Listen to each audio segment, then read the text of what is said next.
Greetings to you and yours. Welcome to Fut-Afrique News. Let's get into your headlines. Historic video assistant referee workshop gets underway in Zambia. Two Bafana players shone in their respective leagues in the north of Africa last weekend. CAF snubs the Eaglets of Nigeria in final of the Under-17 Africa Cup of Nations slots. And Chan's second qualifiers draw has been announced.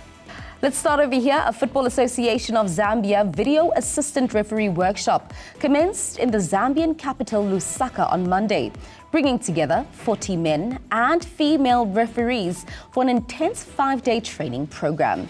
This groundbreaking workshop is the first of its kind in the East, Central and Southern Africa, marking a major step forward in the region's adoption of VAR technology. The workshop is being conducted by leading global and regional experts, including FIFA IT technology support and COSAFA VAR specialist Rami Gamal, FIFA VAR instructor Carlos Astroza, as well as COSAFA referees manager Felix Tangawarima. Tangawarima also doubles up as a VAR project manager. Speaking on the Sidelines workshop, Tangawarima emphasized COSAFA's commitment to VAR implementation, confirming that all COSAFA tournaments in the year 2024 had featured VAR.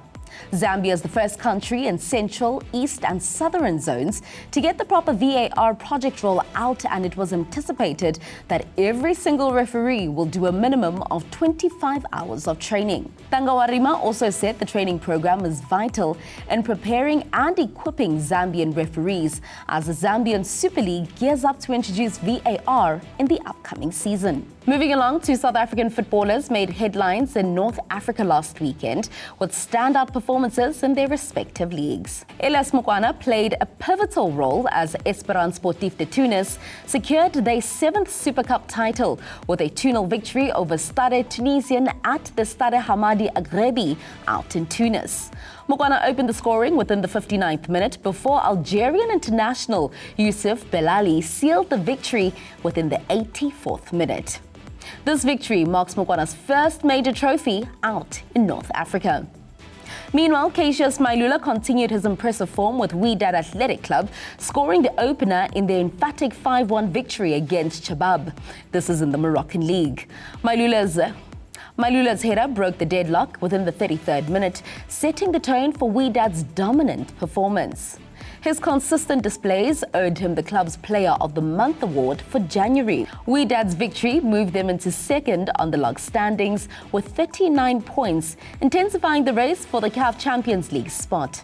Moving to the west of Africa now, Nigeria's Golden Eaglets will miss out on the 2025 Under-17 Africa Cup of Nations that is set to take place in Morocco. This is after CAF announced that the final qualification slots, excluding Nigeria from the expanded tournament. The Under-17 Africa Cup of Nations, scheduled for March the 30th to April the 19th in Morocco, serves as a qualifier for the 2025 FIFA Under-17 World Cup in Qatar, a tournament that Nigeria has historically dominated as they have won it 5 times. Despite finishing third at the WAFU B Under-17 Championship in Ghana, Nigeria failed to secure their spot, with Cote d'Ivoire and Burkina Faso claiming the automatic qualifications for the region.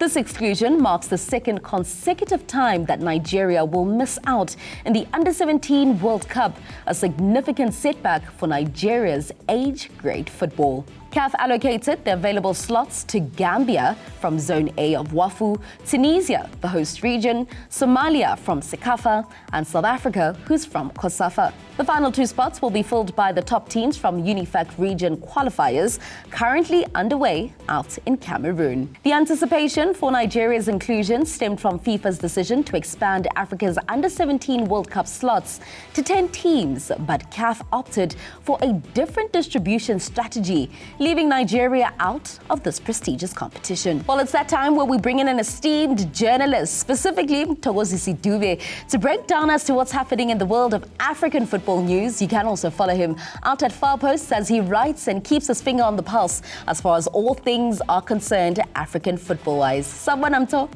Unjani itu? Ngiyaphila unjani? Ngiyaphila cool. Let's start over here. The Chan competition, supposed to take place now in February, has now been delayed and postponed by 6 months. It will only take place in August. Now, what does this mean about the qualifiers? Because CAF has come out to say that there will be another qualification round that has been added. Look, I think the challenge that CAF had was that there were countries that withdrew from participation altogether, for various reasons. I think the key reason being the issue of the schedule. In a case of, let's say, South Africa, the league is actually in full swing at the moment. In Egypt, it's the same thing.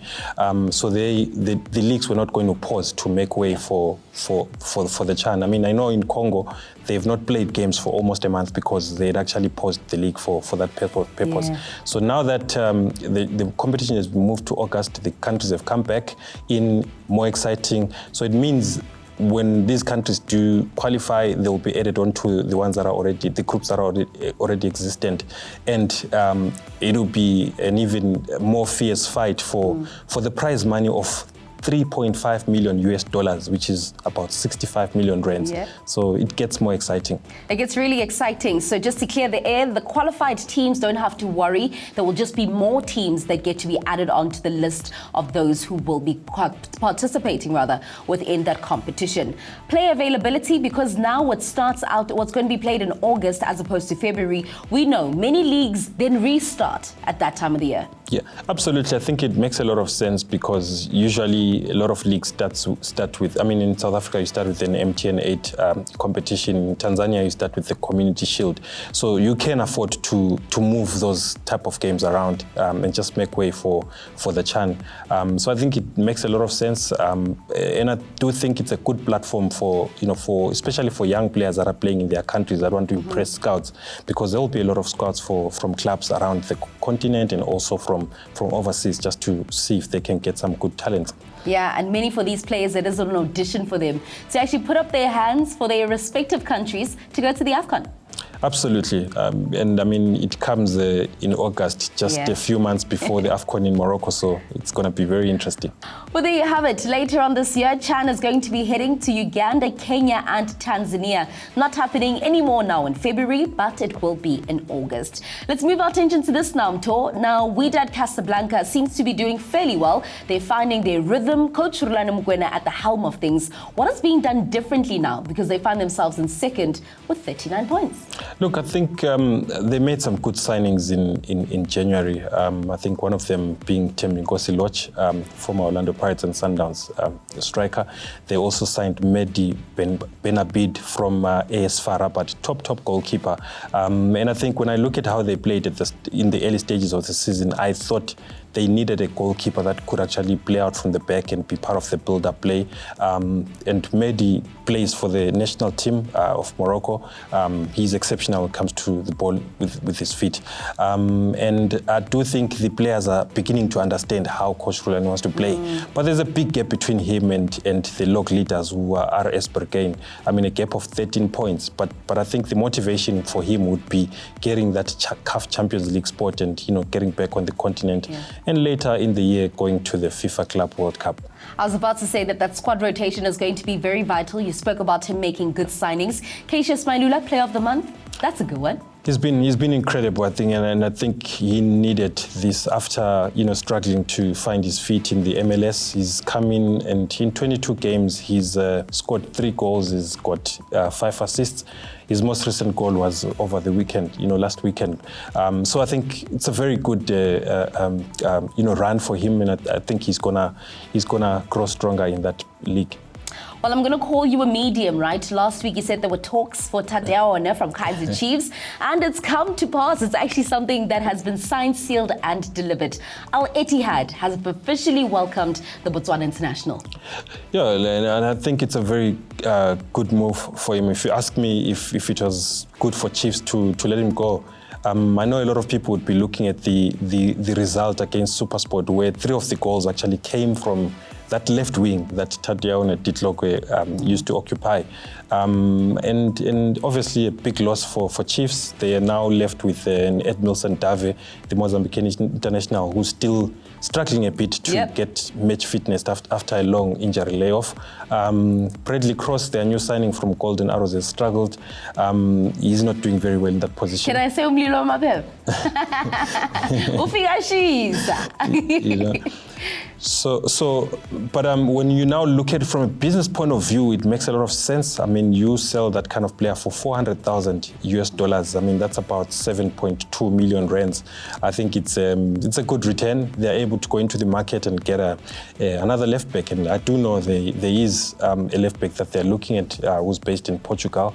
So they could actually use that money to bring in that left back, but that would be for the coming season. So for now, Nasreddin Nabi needs to find a solution in that particular position. I was about to say, it's okay for you to mold and create great players and make them expensive players who are very appetizing to the market. But do you think they let him go at the right time? You've already said that at that left back position, there is a big gap, and it's notable, especially at a time where Kaizer Chiefs is trying to rebuild and get back the glory days. Yeah, look, the timing is not right. I mean, it's right in the middle of the second half of the season. The transfer window is closed. You can't replace him.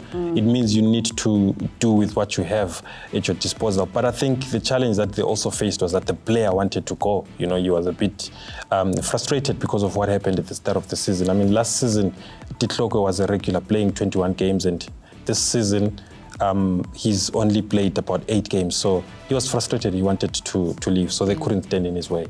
Well, we wait and see as to how he's going to shine out in Libya. Just before we go, I want to put you on the spot here. As far as the Betway Premiership is concerned, this week you saw the fixtures. Your team of the week, sir? Team of the week, I would say Mamelodi Sundowns. I mean, winning with 10 men and opening a 12-point gap. Sing Morena. And seeing Tapelo Morena playing goalkeeper, I mean, amazing. But Dennis Onyango got that good red card in the 90th minute. Come on. Do you still say that's 10 men? Bepelile game. Bepelile. Tapelo Morena kept a clean sheet. Must be recorded. Well, so thank you so much. If you want to find out which stories he's covering, which news he is actually currently following, you want to make sure that you do follow Far Post on all social media platforms. Also, they also have a website where you can read everything from beginning to end. His name is Mthokozisi Dube. My name is Itumeleng Khosikhadia Kabanda. And this has been Fut-Afrique News. Until we meet again next time, au revoir.